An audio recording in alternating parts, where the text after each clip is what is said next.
যখন বললাম পরিধামে কতজন গেছেন সবাই হাত তুললেন, কিন্তু ওই রাস্তায় পুরী যাচ্ছে রেমুনার গোপীনাথ, তখন আবার হাত উঠছে না। কেন উঠছে না?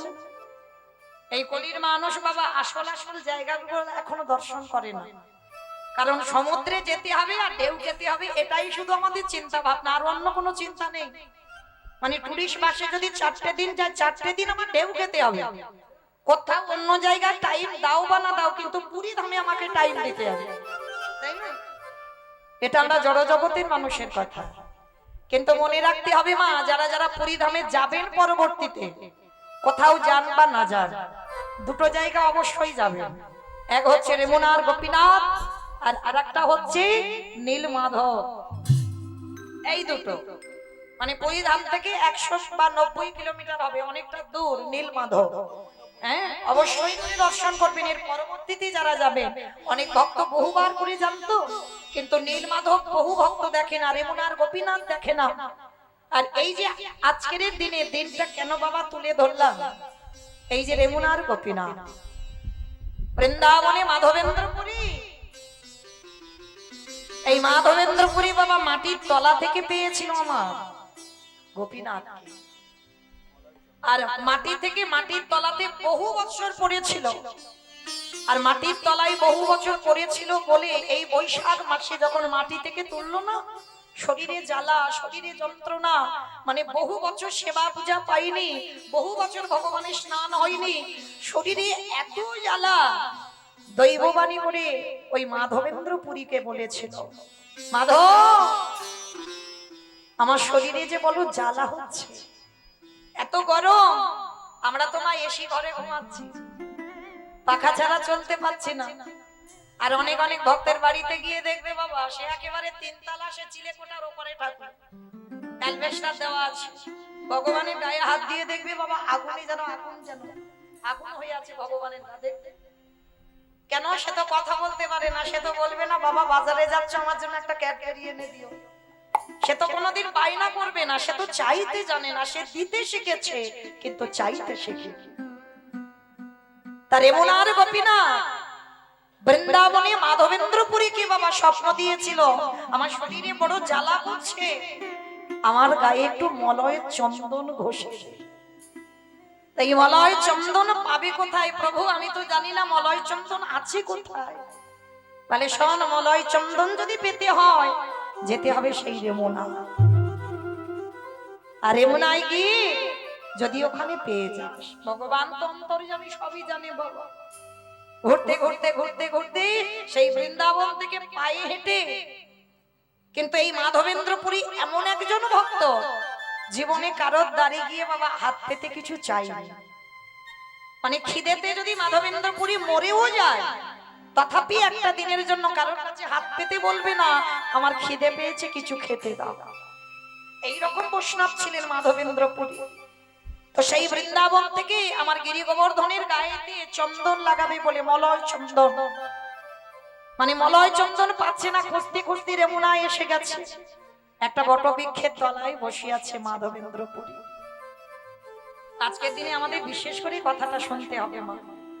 তা যখনই গাছতলায় বসে আছে না, ভক্তরা দল বেঁধে সন্ধ্যাবেলায় যাচ্ছে, তা মাধবেন্দ্রপুরী বলেন ও ভাই তোমরা সব কোথায় যাচ্ছ গো এত দল বেঁধে? বলে সে কি তুমি জানো না বাবাজি, আমাদের এখানে গোপীনাথের মন্দির আছে, আর এই গোপীনাথের মন্দিরে অমৃত কেলি প্রসাদ দেওয়া হয়। অমৃত কেলি প্রসাদটার নাম অমৃত কেলি। এটা কেমন জানো? যেটাকে আমরা ক্ষীর বলছি, আপনারা ক্ষীর বানিয়ে খাবেন তার স্বাদ। আর যদি কোনোদিন রেমুনায় যান, একটা রেমুনার ওই ক্ষীরের ভাণ্ড কিনে খেয়ে দেখবেন, আপনাদের চরণ দর্শন করে সৌভাগ্য হয়েছে, যারা গেছেন দেখেছেন। ওই ক্ষীর যদি একবার সেবা করেন, সে আপনি ঘরে যদি বানান ওই রকম ক্ষীর বানাতে পারবেন না। কেন? ওইটা শুধুমাত্র অমৃত কিনু আমার গোপীনাথ প্রসাদ পায়।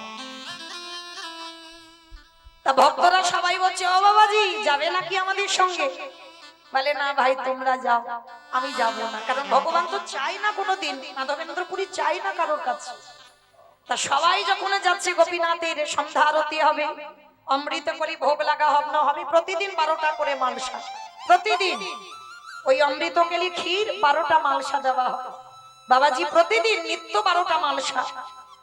আর এখন আর বাবা মালসা নেই, সে ছোট ছোট খুরি হয়ে গেছে। যখন কারার কথাটা বলছি তখন মালসা ছিল, মালসাতে করে 12টা মালসায় অমৃত কেলি দেওয়া হতো। এবার মাধবেন্দ্রপুরী গাছতলায় বসে আছে, সবাই চলে যাচ্ছে। মাধবেন্দ্রপুরী মনে মনে ভাবছে গোপীনাথ, নিজের জন্য নয়, মনে মনে ভাবছে যে অমৃতে কলি কি করে বানাতে হয়, যদি আমি একবার জানতে পারতাম না, তাহলে আমার বৃন্দাবনে গিরি গোবর্ধন জিওকে একটু সেবা করাতাম। মানে নিজে যে খাবে এইটা একবারও ভাবছে না যে আমি যদি জানতাম কি করে বানাতে হয় তাহলে আমি একটু বানিয়ে খেতে পারতাম, এটা নয়। অনেক অনেক ভক্তরা আছে বাবা, এই আপনাদের মধ্যেই আছে, আপনারা বুঝতে পারছেন না, জানতে পারছেন না। যা যা কিছু বাজারে প্রথম ওঠে, যে কোনো সবজি বলো ফল বলো, মনে মনে একটাই ভাবনা আগে আসে, আগে আমার ভগবানকে সেবা দিই, ভগবানকে সেবা দিয়ে তারপরে প্রসাদ পাই।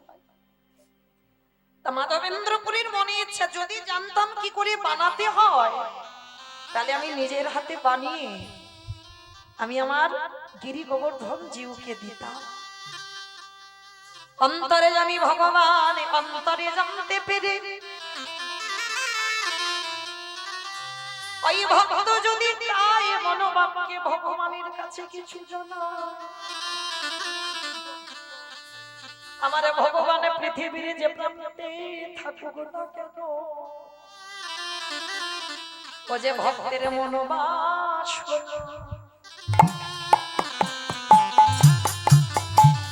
ভক্তের মনোবাসনা পুরা পূরণ সে যে ভক্ত বাঞ্ছ,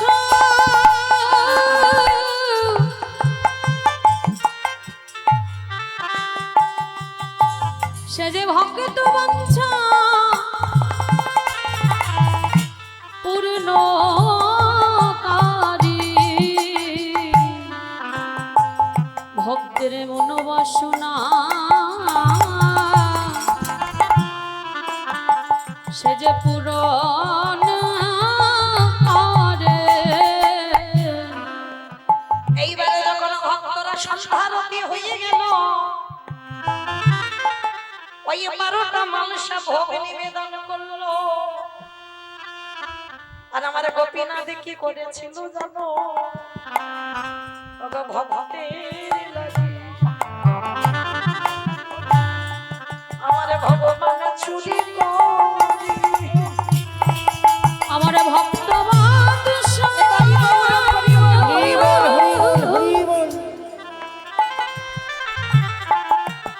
ভক্ত হরি আমার যে ভক্তের লাগি, ভক্তির লাগি ছুরি কারে। ভগবান তো জানে ভক্ত যদি খিদেতে মরেও যায়, ভক্ত আমার কাছে কোনোদিন কিছু চাই না। তাহলে ভক্ত যদি না চায়, আমি ভগবান হয়ে আমি ভক্তের জন্য একটা বার চুরি করে রেখে দিই। পূজারি প্রতিদিন 12টা মালসা বিতরণ করে বাবা, যেমন ভোগ লাগাই বিতরণও করে 12টা মালসা। আর যে পূজারি বিলি করে বাবা, সব সময় খেয়াল কি গুনে গুনে বিতরণ করবে? 11টা মালসা বিতরণ করে দিয়ে চলে গেছে। পূজারির আর খেয়াল নেই, হিসাবও করেনি যে আজকের 12টা মালসা বিতরণ হয়নি। আর ভগবান কি করেছে জানো, তার নিজের চরণের তলার পিছনের দিকে একটা ভাঁড় ক্ষীর চুরি করে রেখে দিয়েছে। ওই রাতের অন্ধকারে ভগবানকে শয়ন দিয়ে পূজারি যেই না ঘরের দরজা বন্ধ করে ঘুমিয়ে পড়েছে, আমারে ভগবান দৈববাণী করে বলে পূজারি পূজারি তুমি কটা মাংস ভোগ দিয়েছো আজকে? বলে কেন প্রভু, আমি যেমন 12টা দিয়ে দিয়েছি 12টা দিয়ে আজও 12টা দিয়েছি। বলে হিসেব করে দিয়েছো তো? বলে হ্যাঁ প্রভু, আমি হিসেব করে 12টা মাংস দিয়েছি। কই একবার দিয়ে দেখো তো 12টা মাংস যখন দিয়েছো তাহলে ভক্তদের বিতরণ করেছো কটা মাংস? বলে কেন প্রভু 12টা মাংস। ভগবান বলে না পূজারি, 12টা মাংস তুমি বিতরণ করোনি, 12টা মাংস নিবেদন করেছো আর ভক্তদের বিতরণ করেছো 11টা মাংস। প্রভু তাহলে আর একটা মাংস গো? বলে যাও যাও পূজারি, ওই মন্দিরের দরজা খুলে দেখবে আমি গোপীনাথ দাদাই আছি। আমার চরণের পিছনের দিকে একটা ভাঁড় চুরি করে রেখে দিয়েছি। প্রভু তুমি চুরি করেছো কেন? তুমি চুরি করেছো কেন? তুমি তো এক ভাঁড় ক্ষীর খাবে, চাইতে পারতে, আমি তোমাকে একটা ভাঁড় দিয়ে আসতাম। ওরে ভক্ত রে, এই জগতে সংসার আছে, কোনদিন আমি আমার জন্য কিছু চুরি করি না। আমার ভক্তের লাগে চুরি করি। যেই না বলেছে ভক্তের জন্য চুরি করি, প্রভু কে সেই ভক্ত? কত বড় ভক্ত যার জন্য আমাদের বিগ্রহ ক্ষীর চুরি করে রেখেছে। বলে যাও পূজারি, এই রাতের অন্ধকারে গিয়ে দেখে এসো ওই অনতি দূরে একটা গাছের তলায়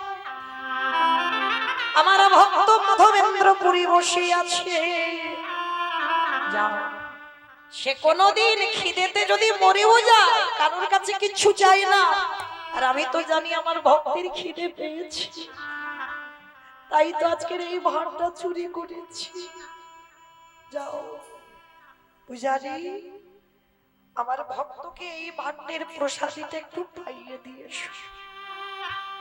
পূজারি যখনই স্বপ্নটা পেয়েছে না, পাগলের মতো বাবা ওই রাতের অন্ধকারে মন্দিরে প্রবেশ করে ওই এক ভাঁড় ক্ষীর দিয়ে ভগবান নিজের ধুতির তলায় আড়ালে রেখে দিয়েছে যাতে কারোর চোখে না পড়ে। সেই ভাতটা তুলে নিয়ে ছুটতে ছুটতে যাচ্ছে। কোথায় আছো মাধবেন্দ্র পুরী? যারে লাগি গোপীনাথ ক্ষীর কইল চুরি। পাগলের মতো ছুটতে ছুটতে বাবা দেখে না গাছতলায় এক বাবাজি বসে আছে, জপের মালায় জপ করছে। পূজারি গিয়ে ভাতটা হাতে করে নিয়ে বলছে, বাবাজি এই নাও প্রসাদ। মাধবেন্দ্র পুরী তো অবাক হয়ে গেল। আমি যে মনে মনে ভাবছিলাম যে কি করে অমৃত কেলি বানাতে হয়, যদি একটু স্বাদ বুঝতাম তাহলে আমি মনে হয় বানিয়ে দিতাম। আচ্ছা পূজারি, তুমি জানলে কি করে আমার মনের কথা? বলে না গো না, আমি তোমার মনের কথা জানি না, তোমার মনের কথা সেই জেনেছে যে জন মন্দিরে বাঁকা করে বাঁকা হাতে কালো শশী দাঁড়াই আছে। জানো তুমি নাকি কারোর কাছে কিছু চেয়ে খাও না, ওই জন্য তো আমাদের গোপীনাথ একটা ভাঁড় চুরি করে নিয়েছে। বলি ধরো ধরো মাধব প্রসাদ বরে তোমার লাগি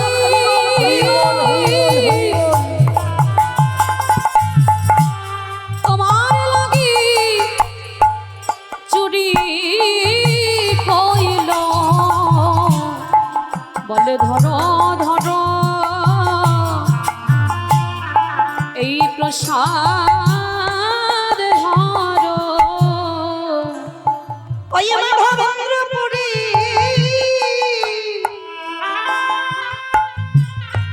আজ নয়ন জলে বক্ষ যুগল ভাষায় কাঁদে আর বলে গোপীনাথ, আমি আমার বৃন্দাবনে গিরি গোবর্ধন জীবকে ভালোবেসেছিলাম, আমি কোনোদিনে তোমায় চোখে দেখি না, আর তুমি আমার কষ্টের কথা ভেবে তুমি আমার জন্য ক্ষীর চুরি করেছো। দাও দাও বাবা, প্রসাদে দাও। এই যে প্রসাদে তাই বলো না, তাই বলো। হরি বল হরি বল। এই যে প্রসাদে মহাপ্রসাদ বলে দাও দাও আমায় প্রসাদ দাও হে। এইবার কি করেছে বাবা, আমার মাধবেন্দ্রপুরী ওই বসে বসে ক্ষীরটা সেবা করলো। শুধু ক্ষীর নয়, ভগবান ভান্ডারটা চুরি করেছে বলি না, সেটাও ফেলেনি, কারণ আমার ভগবান আমার জন্য চুরি করেছে। কোথায় ফেলবো আমি এই ভাতটা? মাধবেন্দ্রপুরী মনে মনে ভাবছে এখনো তো মলয় চন্দন পাইনি, তার থেকে একটা কাজ করি, এই ভাতটা আমি আমার আঁচলে বেঁধে রাখি, যতদূর রাস্তায় যাব এই ভান্ডারটা ওই পাত্রটা ভেঙে ভেঙে আমি একটু করে প্রসাদী স্বরূপে পাবো। কোথাও ফেলেনি, ভগবান চুরি করেছে বলে, ভগবানের উচ্ছিষ্ট, ভগবান ওতে পরশ করেছে বলে মাধবেন্দ্র কোথাও ফেলেনি পাত্রটা। আজকে সেই মাধবেন্দ্রপুরী যখন বসে বসে খাচ্ছে না, বয়স হয়েছিল তো, আর কোথায় ঘুরে ঘুরে জঙ্গলে মলয় চন্দন পাবে। গোপীনাথ কেঁদে বলল, মাধবেরে মলয় চন্দন নিয়ে তোকে আর বৃন্দাবনে যেতে হবে না, ওই বৃন্দাবনের যেই গিরি গোবর্ধনে যেও সেই তো আমি গোপীনাথ। ওগো দুজনেই ভেদ নয় গো। ওই বৃন্দাবন ওই বৃন্দাবন এই রে মুনা বলে দুজনে নানা ভেদ নাই গো। কারণ মায়েরা ভক্ত যদি কষ্ট পায়, ভগবান আরো দ্বিগুণ কষ্ট পায়। বলল মাধব, আর বৃন্দাবনে গিয়ে গিরি গোবর্ধনের গায়ে চন্দন লাগাতে হবে না, এই রেমুনাতে বসে তুমি গোপীনাথের অঙ্গে চন্দন লাগাও। আমার ভক্তের ভাই হরি বল হরি বল। বড় কষ্ট হবে, তাই রে মনাতে বসে চন্দন লাগা। ভগবান মাধবের কাছে এসে বলে, মাধবের আয় আয় আমার হৃদয়ে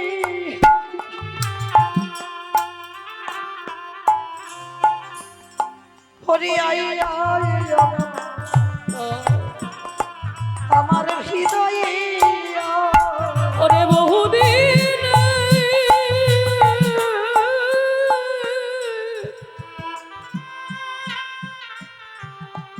আমার বহুদিন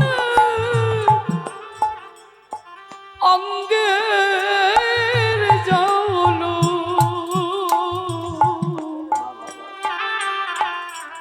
বলে আয় আয় হৃদয়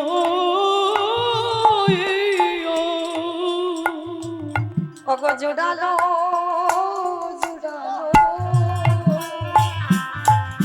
আমার বহুদিন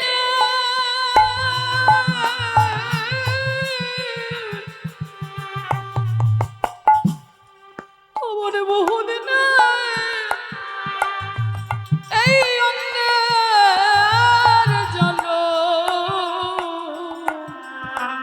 জল জুড়াইল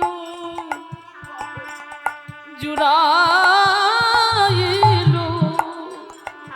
আজ দুজনায় কাঁদে ওই ভক্ত কাঁদে এটাই গৌর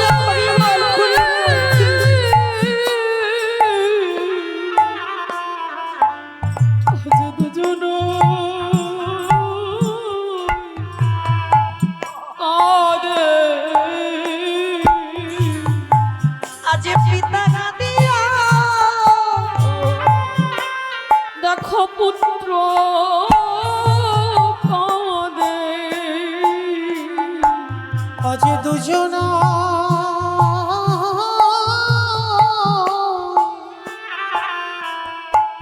কাঁদে বলে কাঁদবে না গো, কেন গো?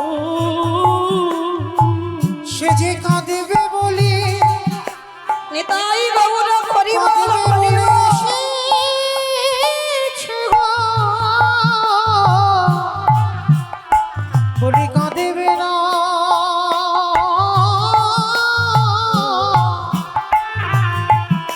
কেন গো? সেই মাধবকে আর যেতে হলো না বৃন্দাবনে, ওই রেমুনায় মলয় চন্দন জঙ্গল থেকে এনে এই আজকের তিথিতে বাবা ওই মাধবেন্দ্রপুরী ভালো করে চন্দন ঘষে দিয়ে আমার গোপীনাথের শ্রীঅঙ্গে লেপন করেছে। ভগবান বলছি এটা আমার কারণ নয়, কারণটা কি? ভক্ত ওই গোপীনাথের কাছে যাবে আর গোপীনাথ ভক্তকে হৃদয়ে ধরবে, তাই তো বলছে জুড়ালো জুড়ালো। বলে জুড়ালো, জুড়ালো, বলি আমার অঙ্গের জ্বালা যত জুড়ালো, জুড়ালো, এই ভক্ত পরশে পাবো বলি। জল জুড়ালো, জুড়ালো। তাহলে ভাইরা আজকে থেকে আমরা সেই 21টা দিন শুধু আমরা নয়, মাধবেন্দ্রপুরী ওই গোপীনাথের সর্ব অঙ্গে চন্দন একটু করে বেটে বেটে সারা গায়ে দেয়। কেন? চন্দন খুব ঠান্ডা। হ্যাঁ, এই বৈশাখ মাসে এত তাপ, যেমন আমরা এই তুলসী গাছে এই মাসেই তো ঝাড়া বাঁধি। কেন? এত গরম, এত তাপ থাকে বাবা, তুলসী গাছ তো মরে যাবে, বাঁচবে না এত গরমে। আর যার জন্য আমাদের ঝাড়া বাঁধতে হয়। ঠিক এই রকম 21টা দিন ওই মলয় চন্দন মানে শ্বেত চন্দন আমার ভগবানের অঙ্গে লাগাতে হয়। তো যারা যারা বসেছেন, যারা যারা শুনলেন, আজকে থেকে বাবা কালকে, আজকে যারা দেননি দেননি কালকে তো আছে, কালকে থেকে এখনো বাবা 21টা দিন একইভাবে যারা ছোট্ট গোপাল সেবা করো, যারা আমাদের গোপীনাথকে সেবা করো, যারা রাধা মাধব সেবা করো, একটু করে অন্তত চন্দন আমার ভগবানের গায়ে লেপন করো। কেন? ভগবান বলছে ওরে কলিরেজি এই জগৎ সংসার মাঝে ভক্ত যদি অন্যান্য চিন্তা বাদ দিয়ে শুধুমাত্র সর্বক্ষেত্রে আমার চিন্তায় মগ্ন থাকে, আমি জনম জনম আর হয়ে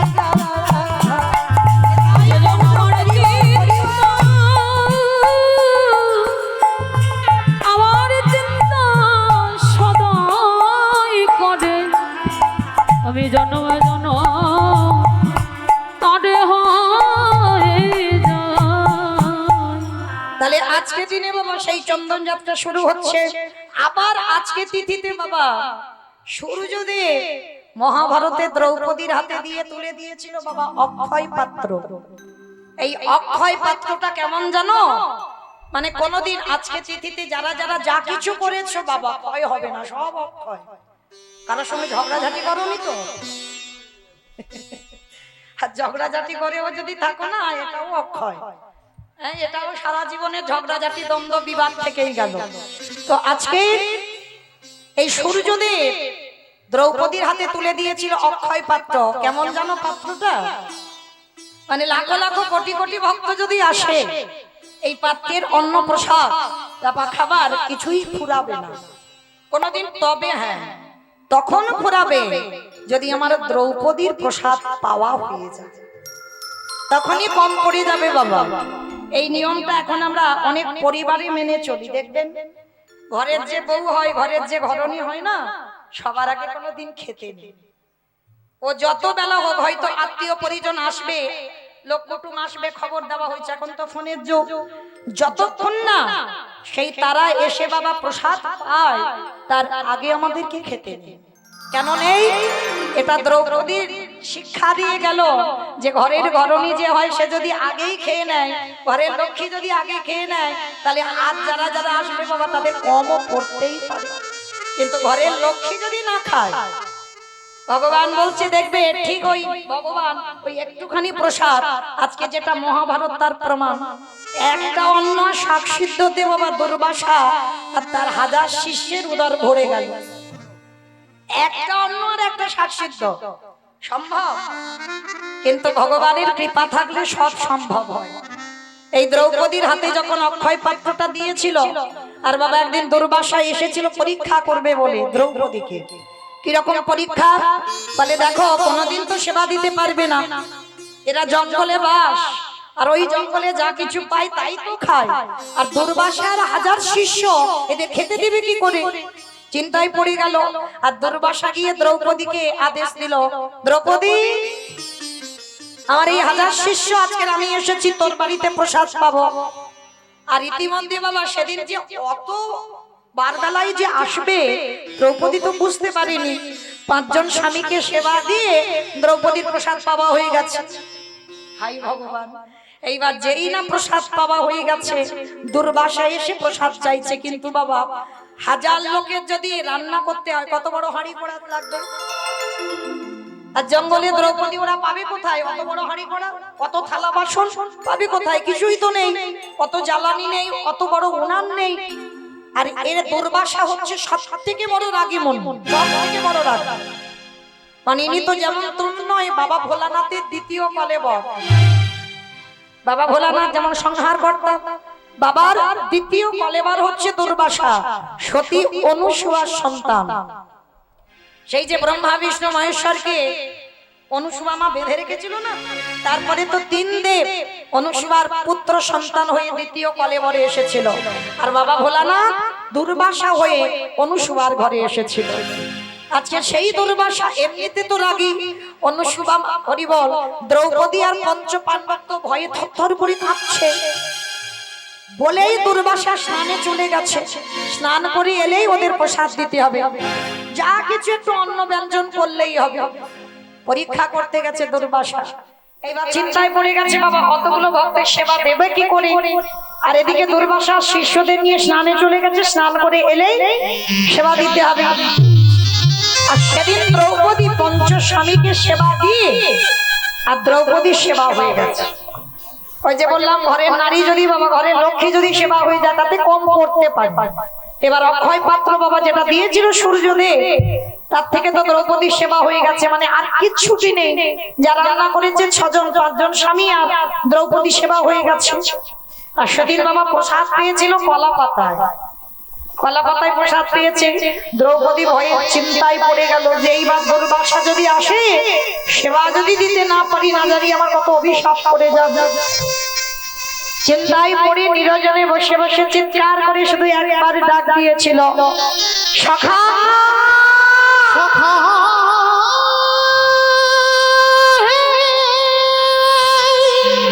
একেবারে দেখা দাও, আমার যে ঘোর বিপদ একেবারে দেখা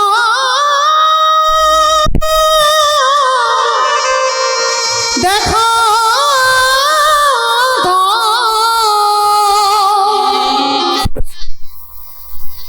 দেখা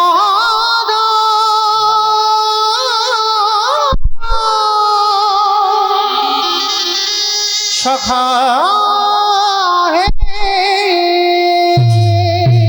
যেই না দ্রৌপদী একবার আকুল সখা বলে ডাক দিল, আরে কি ভগবান থাকিতে পারে?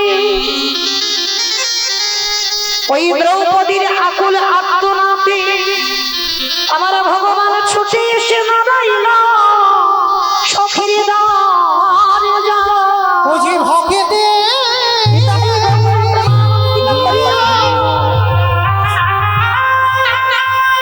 বুঝি ভকেতে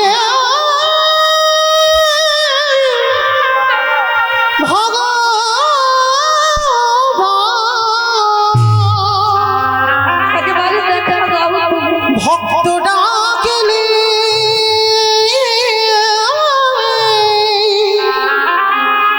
রহিতে না রে।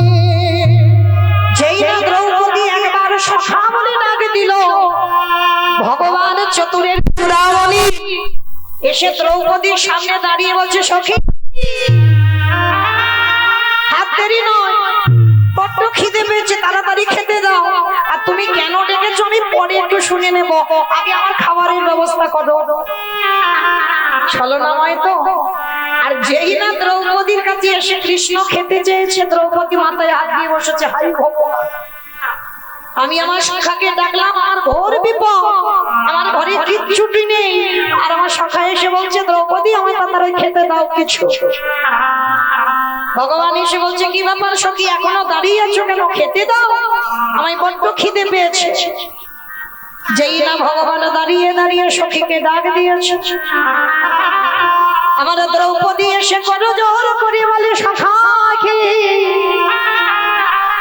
তুমি কি সত্যি অন্তরে যাবি ভগবান নয়?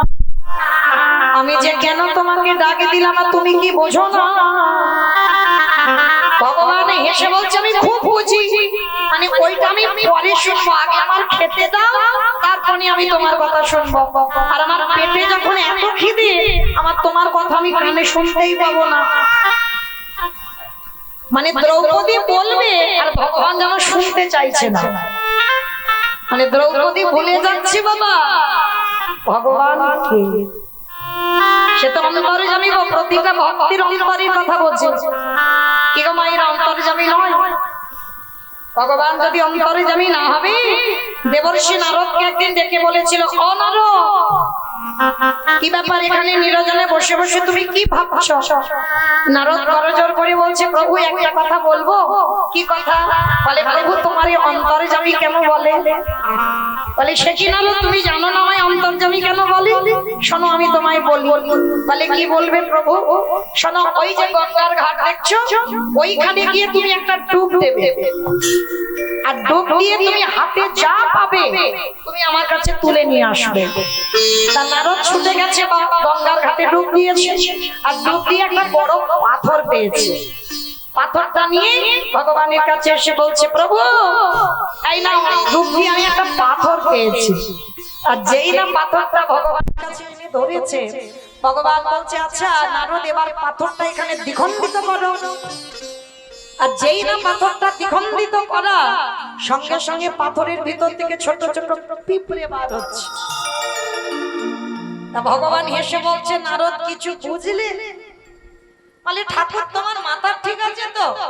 আমি তোমার কাছে জানতে চাইলাম তোমাকে অন্তর্যামী কেন বলে, আর তুমি বললে নারদ ডুব দাও, তুমি ওর ভিতরে কি আছো গুড়িয়ে আনো, আবার এখানে আনতে বলছে ভেঙে দাও, আমি কিছু বুঝতে পারছি না।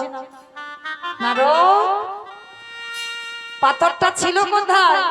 তাহলে কেন ঠাকুর জলের তলায়, আর জল থেকে যখন নিয়ে এলে এখানে যখন ভাঙলে তুমি কি জানতে পাথরের ভিতরে এই ছোট ছোট পিঁপড়ে বাসা বেঁধে আছে?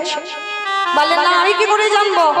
বলে, নারদ, ওই জলের তলায় পাথরে ছিল, পাথরের ভিতরে পিঁপড়ে বাসা বেঁধেছিল, ওদের আহারের ব্যবস্থা জগতে কেউ করে না, ওদের আহারের ব্যবস্থা আমাকে নিত্য করে দিতে হয়। আর এই জগৎ সংসারে প্রত্যেকের অন্তরের কথাই আমি বুঝি, আমি জানি। নারদ, এইবার বুঝলে তো? সবার অন্তরের কথা আমি জানি বলে আমি হলাম জগতে অন্তর্যামী। ও, এইবার বুঝাচ্ছি প্রভু। তা ভগবান অন্তর্যামী সখী দ্রৌপদীর কাছে এসেছে, সখী পরে তোমার কথা শুনবো, আগে আমার খেতে দাও, বড্ড পেটটা জ্বলছে।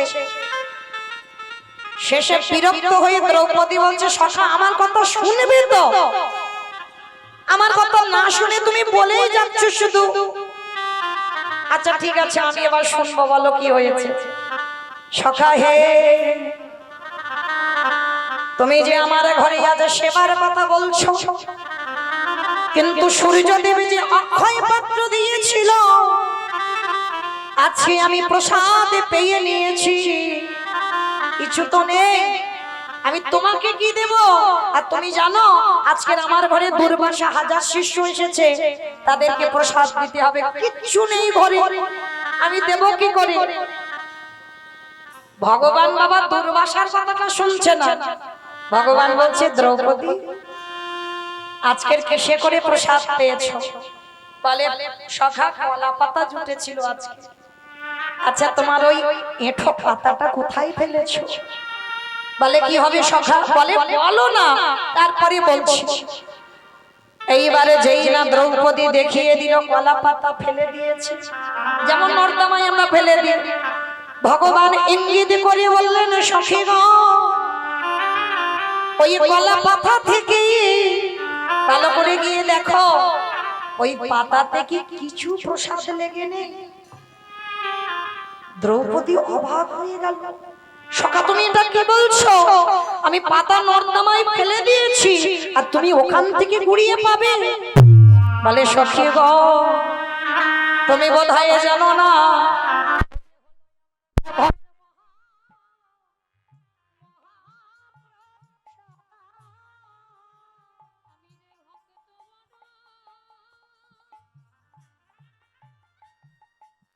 বড় ভালোবাসি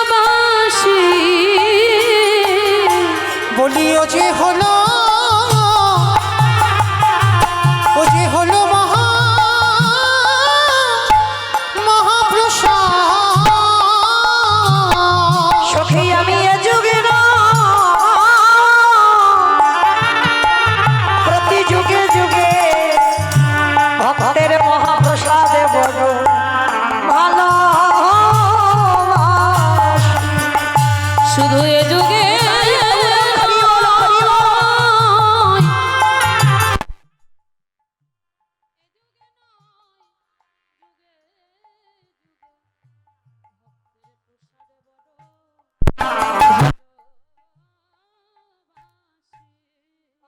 ভগবানকে নিবেদন করবে সেটা হয় প্রসাদ, আর ওটা যখন ভক্ত উচ্ছিষ্ট করে দেয় সেটা হয় মহা মহা মহাপ্রসাদ।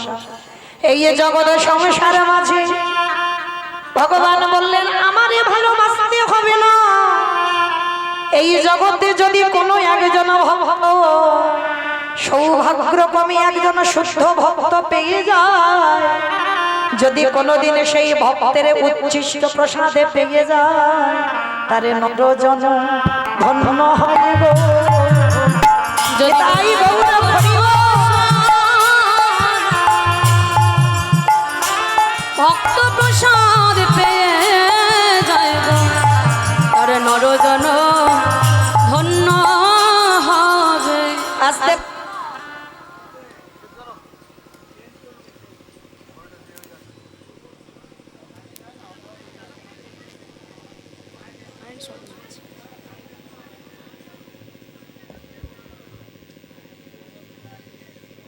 কারেন্ট শর্ট মারছে, একটু ইয়ে করে আর্থিংয়ে জল দেন। জরা নিতাই গৌর প্রেমানন্দে হরি বল হরি বল হরি বল। বল হরি বল। এটা আমি বলছি না বাবা, আমার ভগবান দ্রৌপদীকে বলছে, দ্রৌপদী ওই একবার কলা পাতা থেকে তোমার উচ্ছিষ্ট প্রসাদ একটু নাও। ভগবান গিয়ে খুঁজে খুঁজে দেখলো একটা অন্য একটা শাকের কণা থালাতে লেগে আছে। আমার ভগবান ওই কলা পাতা থেকে দ্রৌপদীর ওই মুখের থুতু লালা লেগে থাকা ওই যে একটা অন্য আর শাকের কণা লেগেছিল, ভগবান মহাপ্রসাদে জ্ঞানে যেই না একেবারে বদনে দিল, আর ভগবান ওই একটা অন্য আর একটা শাকের কণা সেবা করে আর ঢেকে তুলেছে। কত চতুরের চূড়ামণি দেখো, আর যেই না ঢেকুরটা তুলেছে ওদিকে দুর্বাসায় আর হাতটা শিষ্য স্নান করেছে, আর স্নান করে বাবা যেই না পাটা তীরে দিয়েছে, আর ওদিকে কৃষ্ণের ঢেকুরে এদের সব কটার পেট একেবারে ভরে গেছে।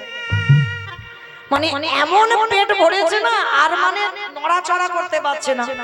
দেখবেন মা মাঝে মাঝে খুব চাপাচাপি খাওয়া হয়ে যায়, আর যেদিন খুব চাপাচাপি খাওয়া হয় কি মনে হয় মানে আর ওখান থেকে উঠবো না, এবার একটু বিছানা করে দিলে ওইখানে শুয়ে পড়বো, মানে একেবারে গলা পর্যন্ত, মানে হাঁ করলে যেন দেখা যাবে এইরকম যদি কেউ খায়।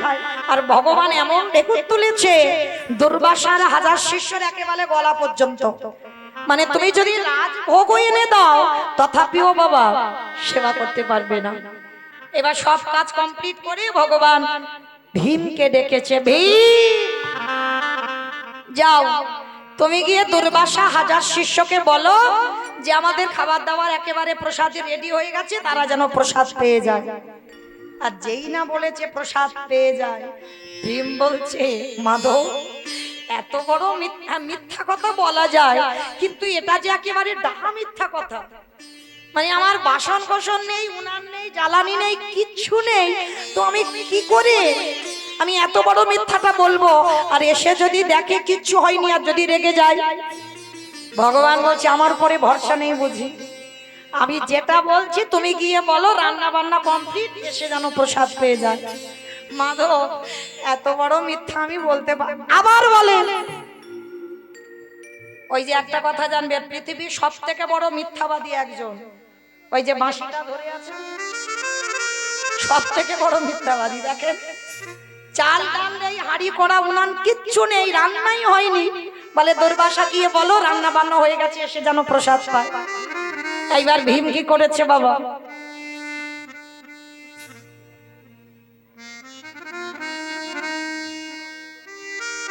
যেই না নয়ন জলি আমার ওই বক্ষ যুগল ভাষায় কাঁদিয়ারে বলে হৃদয়ময়। একবার বলে দাও কি বলবে? তুমি গিয়ে বলো যেন সেবা করে যায়। এইবার ভীম ধীরে ধীরে যায়। আরে যেই না ধীরে ধীরে গিয়ে দুর্বাসা 17,000 শিষ্য শয়নে আছে, আর এত খাবার খেয়েছে বাবা, মানে পেট আর নড়তে চড়তে পারছে না। এইবার ভীম গিয়ে করজোর করে বলছে হে মুনিবর, কৃপা করে আমার বাড়িতে প্রসাদ পাবেন বলেছিলেন, কৃপা করে যদি প্রসাদটা পেয়ে নেন। যেই না বলেছে প্রসাদটা যদি পেয়ে নেন, সঙ্গে সঙ্গে দুর্বাসার 1000 শিষ্য করজোর করে বলছে অসম্ভব। আমি বলেছিলাম ঠিক কথা, কিন্তু আজকের আর প্রসাদ পেতে পাবো না। কেন পারবে না? বলে বুঝতে পারলাম না, স্নান করে উঠে আমাদের কি হলো কজনে, মানে এত হঠাৎ করে যেন পেট ভরে গেল, আর কোথাও আমরা যেতেও পারবো না এখান থেকে, আর খেতেও পারবো না, তুমি ভীম ক্ষমা করে দাও। আর যেই না দুর্বাসা বলা, ভীম তো শোনা মাত্র চমকে। ভীমি মনে মনে ভাবলেন মাধব আজ আমার চৈতন্য হয়ে গেল, এই জগতে ভক্ত কোন বিপদে পড়ে যদি সব কিছু বাদ দিয়ে যদি গোবিন্দ চরণ আশ্রয় করে বসে থাকে, ভগবান বলছে সকল বিপদে যদিও পড়ে যায়, সকল বিপদ থেকে আমি তাকে মুক্ত করে দেব। এইবার ভীম গিয়ে ভগবানের কাছে মাথাটা নিচু করে দাঁড়িয়েছে। ভগবান মুচকি মুচকি হেসে বলছে কি ব্যাপার ভীম, এলো না? বলে প্রভু কি গন্ডগোল হলো বুঝতে পারিনি, যেই না বললাম প্রসাদী রেডি আপনারা চলে আসেন, বলল তাদের নাকি খিদেই নেই। ভগবান হেসে বলছে ভীম জিজ্ঞেস করুনি কি করে হলো? বলে না তারা বলছে তো নিজেরাই জানে না, কিন্তু সখী দ্রৌপদী আড়াল থেকে মাধবের দিকে তাকিয়ে আছে। হে সখা হে, এই জগৎ সংসারে আছে ভক্তির মান বাড়াবার লাগি, তুমি শুধু এ জন্মে নয়, তুমি জন্ম জন্ম তুমি ভক্তের হয়ে যাও হে, ওই তাই গৌর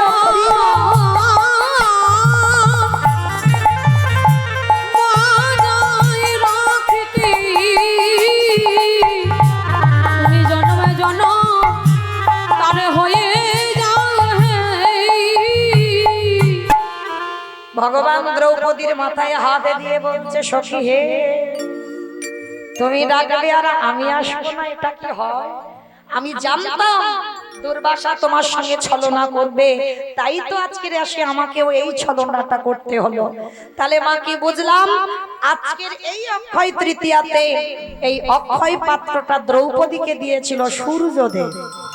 এই অক্ষয় তৃতীয়ায় মহাভারত, যেটা বাবা মহাভারত পাঠ করলে বা শ্রবণ করলে সমাজ শিক্ষা পায়, সেই মহাভারত আজকের দিনে বাবা রচনা শুরু হয়েছিল। রচনা করেছিলেন বেদব্যাস, আর লিখেছিল কি দুর্গার বড় ছেলে গণেশ। আজকে তিথিতে বাবা যেখানে ডুব দিলি আমরা সকল পাপ থেকে মুক্তি পেয়ে যাই। পতিত পাবনী গঙ্গা, হ্যাঁ ওই যে ভগীরথ এনেছিল বাবা গঙ্গা সাগর, সগর রাজা 60,000 পুত্রকে উদ্ধার করবার জন্য পতিত পাবনী গঙ্গাকে আহ্বান করে আনলো আমার ভগীরথ। তাহলে আজকে তিথিতে বাবা জগন্নাথ ধামে যারা যাবেন রথযাত্রায়, আজকে তিথিতে ওই জগন্নাথের রথের কাঠ তৈরি প্রথম আজকে থেকে শুরু হয়। হ্যাঁ মানে ভরি ভরি প্রমাণ সমুদ্র মন্থনে বাবা কুবেরের সেই ধন সম্পদ মা লক্ষ্মী আজকে তিথিতে উঠেছিল। ওই জন্য যাদের যাদের ঘরে লক্ষ্মী প্রতিষ্ঠা করা আছে আজকের একটু লক্ষ্মী প্রতিমাকে পূজা করতে হয়, লক্ষ্মী নারায়ণ পূজা করতে হয়। হ্যাঁ কি মায়েরা আজকের একটু পূজা অর্চনা করেছো তো? করেছো? বাহ, ওই যে বললাম আজকে যা যা কিছু করবি সবটাই অক্ষয় থেকে যাবে। কেহ বলে পুরাবিতি রাবণ বধিলা, কেহ বলে পুনবেতি আমা উলু কইব মাঠে মাঠে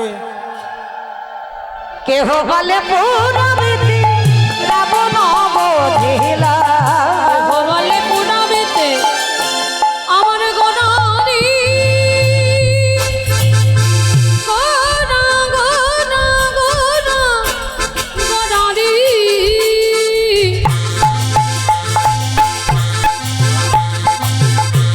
গোড়া গোড়া গোড়া গণারি গোড়া গণারি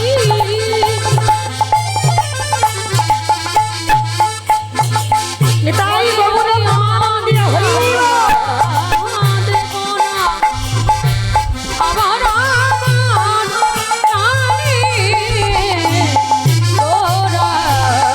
কেহ বলি পুরামিতি রাবণ বধিলা, অগলকির বৈভব লীলা প্রকাশ করিলা,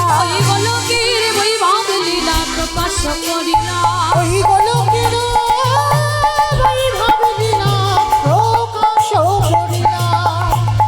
শিরাধারে ভাবে এলে গোটাই অবতার,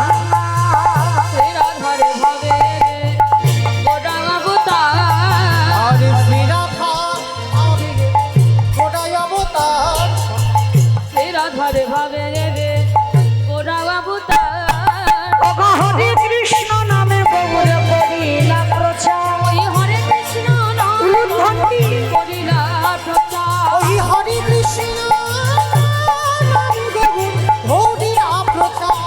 এইবার লীলা প্রকাশ হলো, এইবারে লীলা প্রকাশ হলো এইবার লীলা প্রকাশ হলো, এইবারে লীলা প্রকাশ হলো গোলকের বৈভব লীলা প্রকাশ করিলা, এই গোলকের বৈভব লীলা প্রকাশ করিলা ওই গোলকের বৈভব লীলা প্রকাশ করিলা। বাসুদেব ঘোষ কহে করি জোড়হা, করি জোর ওগো যে গো সেই কৃষ্ণ সেই তো জগন্নাথ, সেই তো জগন্নাথ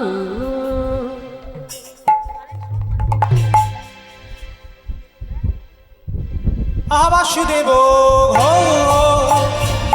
সে কহে এইবারে লীলা প্রকাশে হলো বাসুদেব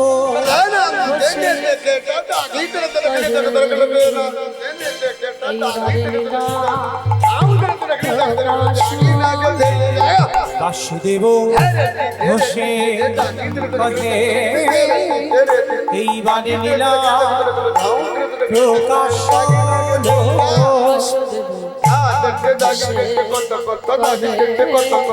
বাসুদেব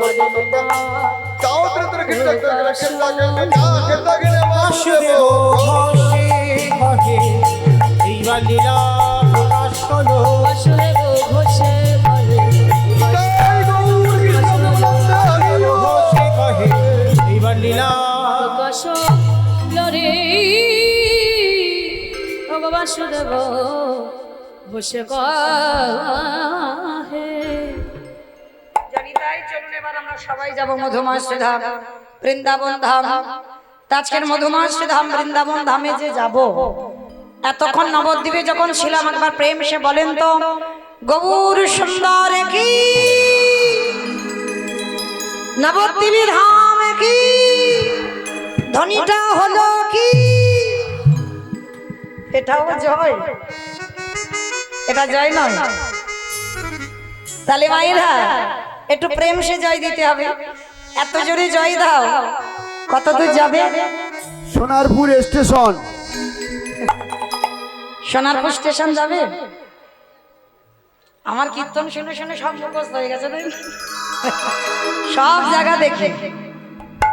তবে এখন বলে দিলাম, সামনের বছর আর সোনারপুর এলাকায় আসছি না, এই বছরটা স্টপ করে দেব। তো যাই হোক, মানে চারিদিকে মানে আর জায়গা ফাঁকা নেই বাবা, প্রত্যেক জায়গায় করে যাচ্ছে কীর্তন, তাই না? সব চেনা ভক্ত আমার, খালি আমার থেকে আপনাদের মুখস্থ বেশি হয়ে যাচ্ছে। কই দেখি যাদের যাদের হাত আছে একবার তোলেন তো দেখি একবার সবাই।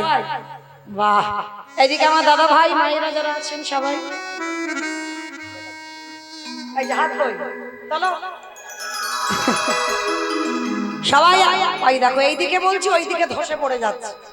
চলো দেখি সবাই একসঙ্গে। ওই যে বললাম আজকে যা যা করবে সব অক্ষয়, তার মানে ভেবো না যে হাত দুটো এইরকমই হয়ে থাকবে, নেমে যাবে। চলো দেখি সবাই একসঙ্গে বলবো, গৌর সুন্দর কি, নবদ্বীপী ধাম কি, সচির নন্দন কি, বিষ্ণুপ্রিয়া কি, নিতাই চাঁদ কি, ভক্তবৃন্দ কি, হরিবাসন ধাম কি, সাধু গুরু বৈষ্ণব কি, আপন আপন গুরু চরণ কি, নিতাই গৌর প্রেমানন্দে। বেশ, এইবার চলো একটা ভজন গাইতে গাইতে যাওয়া হোক, হবে তো? তবে আমি আর আমার সম্প্রদায় নয়, সবাই একটু উলুধ্বনি তোলো। मेरी विनती यही है राधा रानी,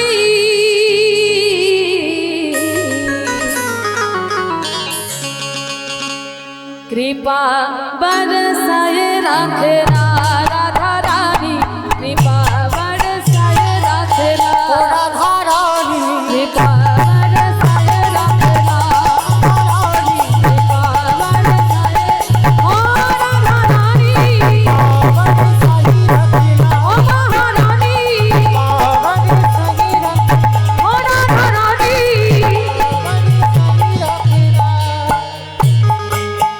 मुझे तेरा ही सहारा राधा रानी, मुझे ही सहारा राधा रानी, मुझे तेरा ही सहारा राधा रानी, मुझे तेरा ही सहारा राधा रानी, सिपाही रखना, सिपाही रखना राधा रानी, सिपाही रखना महारानी, অমাইনা আমি আর আমার সম্প্রদায় যাব, আপনারা যাবেন না? যাবেন তো? যারা যারা যাবেন আর একবার মা কালীর দিব্যি আর বলবো না। এই কথা শেষ। ওই দেখি সবাই আমার সঙ্গে হাত দুটো তোলেন, একসঙ্গে করে করো তালি, কেমন সবাই? রাধে রাধে রাধে রাধে রাধে রাধে রাধে হো রাধে রাধে রাধে রাধে রাধে রাধে রাধে রাধে রাধে ও রাধে রাধে রাধে রাধে রাধে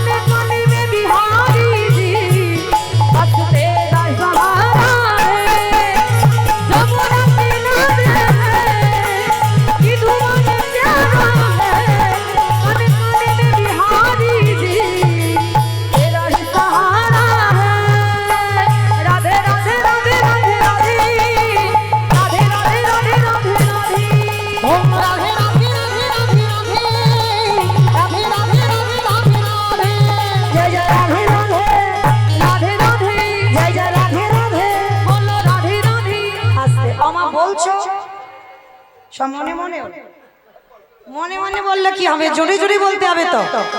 তাহলে দেখি হাত সবাই একসঙ্গে, আমি বলবো আপনারা দোয়ারি করবেন, কেমন? জয় জয় রাধে রাধে রাধে রাধে রাধে রাধে রাধে বৃন্দাবন में गोवर्धन में राधे राधे निधोवन में राधे राधे तालवन में राधे राधे कमलवन में राधे राधे ऊंचा गांव में राधे राधे बरसाना में राधे राधे राधा कुंड में श्याम कुंड में हरिद्वार में प्रेम से बोलो, भक्त से बोलो, जोर से बोलो, आके बिहारी को बोलो राधे राधे राधे राधे राधे राधे राधे राधे राधे राधे बोलो निताई गौर हरि बोल हरि बोल को बोलो राधे राधे राधे राधे राधे राधे राधे राधे राधे राधे राधे राधे राधे राधे राधे राधे प्रेम से बोलो राधा रानी की কীর্তনের প্রারম্ভে যদি প্রণাম দিতে হয়, আগে তাদেরকে দেওয়া উচিত। শুধু আমি বলে নয়, জগতে যত কীর্তনী আছে বাবা, যারা মাধুকরী করে, যারা ভিক্ষা করে, লোকের দাঁড়ে দাঁড়িয়ে গিয়ে সবার কাছে ভিক্ষা করে, যারা সমাজের মঙ্গলের জন্য হরিনাম সংকীর্তনের আয়োজন করে। কারণ হরিনাম কোনো ব্যক্তিগত হয় না, সবার জন্য হয়। তাহলে সবার মঙ্গলের কথা ভেবে যারা হরিনামের আয়োজন করে, আমার মনে হয় কীর্তনের প্রারম্ভে সর্বাগ্রে তাদের চরণে দণ্ডবত জানানো উচিত। তাই আমি অধম কীর্তনিয়া মৌমিতা ঘোষ, আমি আমার সম্প্রদায়ের তরফ থেকে সর্বাগ্রে তাদের চরণে জানালাম ভক্তিপূর্ণ দণ্ডবত প্রণাম। বিশেষ বিশেষ করে বাবা প্রণাম দেওয়ার কারণ একটা, কারণ আমাদের ভুলে গেলে হবে না বাবা, এটা কলিযুগ। কলিযুগে যাগযজ্ঞ নয়, ব্রত পূজা নয়, ধ্যান তপস্যা নয়, যে যাই করো না কেন নয়, কলির মানুষের মুক্তির পথ হবে একটাই, এই হরির নাম সংকীর্তন। আর বিশেষ করে আজকে যে তিথিতে মা আপনারা কীর্তন শুনতে বসেছেন, বড় ধন্যাতি ধন্য দিন। আমার থেকে আপনাদের অভিজ্ঞতা বেশি, মানে একটা কীর্তনিয়া যত না জানে তার থেকে বাবা আপনারা ভক্তরা বেশি জানেন। কারণ আপনারা যে জায়গাতে বসেছেন বাবা, জায়গাটা ধন্যাতি ধন্য জায়গা। আপনারা মনে করেন কীর্তনিয়ারা অনেক বড়, ভুল কথা। কীর্তনিয়ারা বড় হয় না বাবা, আপনারা যে জায়গাটা বসেছেন ওইটা সব থেকে উঁচু জায়গা। নববিধা ভক্তির মধ্যে আগে বলছে শ্রবণ, তারপরে বলছে কীর্তনম। আগে শুনতে বলছে, আগে বলতে বলেনি। তাহলে আগে শোনার জায়গা, তারপরে বলার জায়গা। তাহলে যে জায়গাটায় বসেছেন মা, বড় ধন্যাতি ধন্য জায়গা। আর আজকের দিনটাও বড় ধন্যাতি ধন্য, তাই না? আজকের দিনে কত কিছু বাবা বললে ভুলাবে না।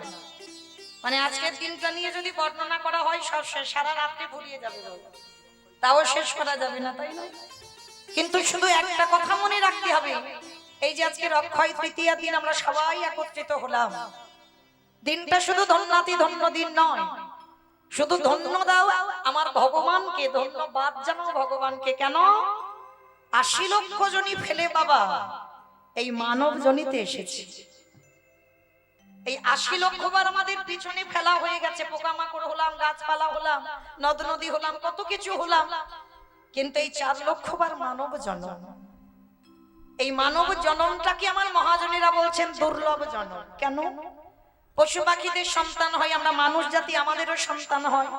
পশু পাখিরা ঘুমায়, আমরা মানুষ, আমরাও ঘুমাই।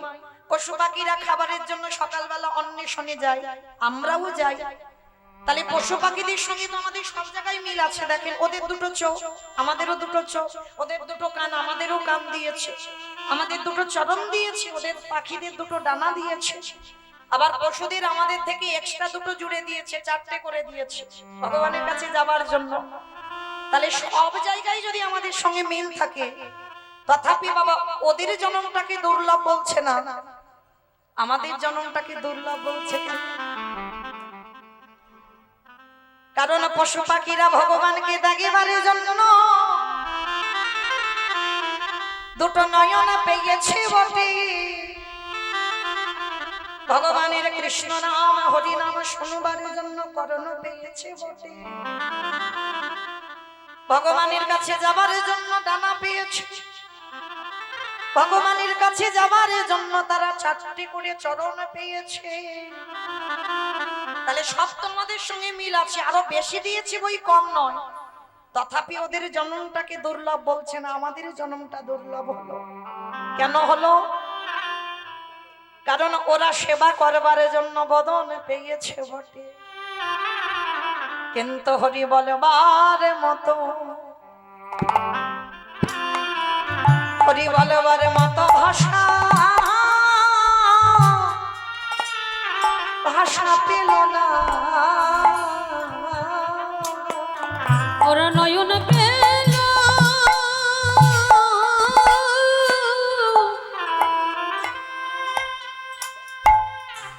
নয়ন পেল, বদন পেল বটে,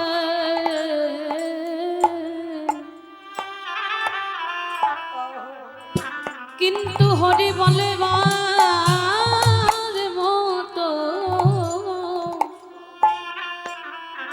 বলেবারে মতো ভাষা পেল না। কবুল হরি বললেন ওরে কলির জ্ঞানন্ধজি, কলির জ্ঞানন্ধজি, ওই 84 লক্ষ জনি জনমে পেয়ে 80 লক্ষ জনি ফেলে এসে 4 লক্ষ বার মানব জনম।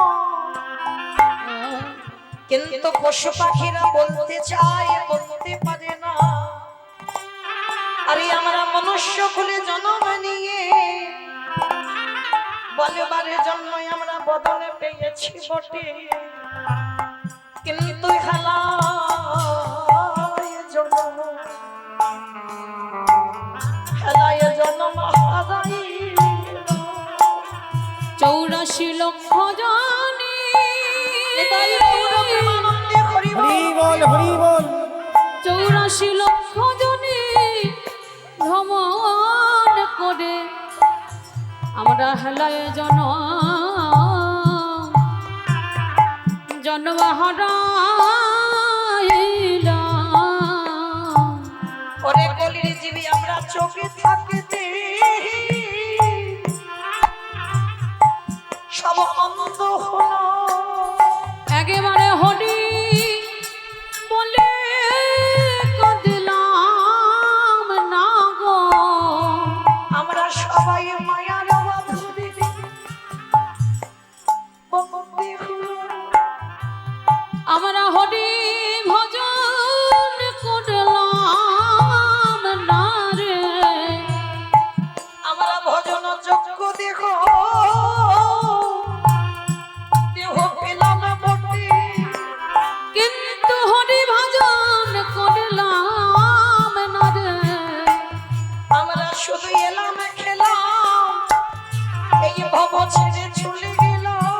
আমাদের আশা যাওয়ার সার হলো, দয়াল আমার মতো পাপী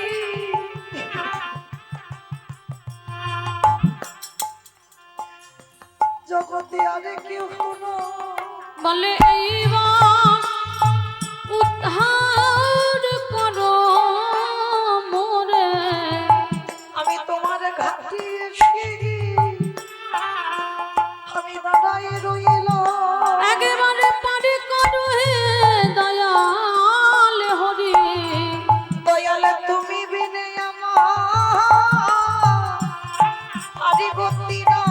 বলে তুমি তো আমার পিতা বন্ধু ভাই, আমার জাতি গুলো মান গুরু গৌরা, ওই চরণেতে সপে দিলাম। দয়াল তুমি আমার কেশে ধরে টেনে নিও।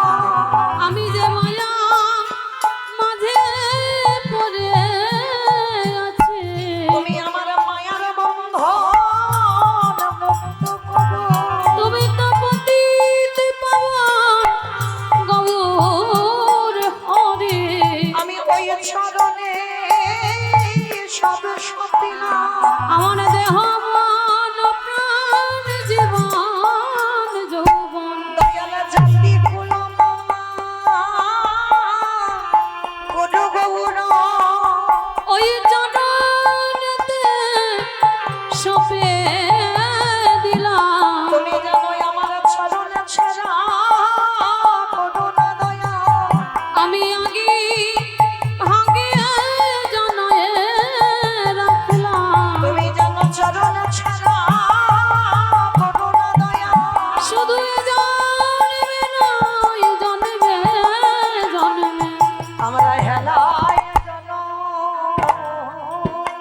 হলো এ জন্ম হারা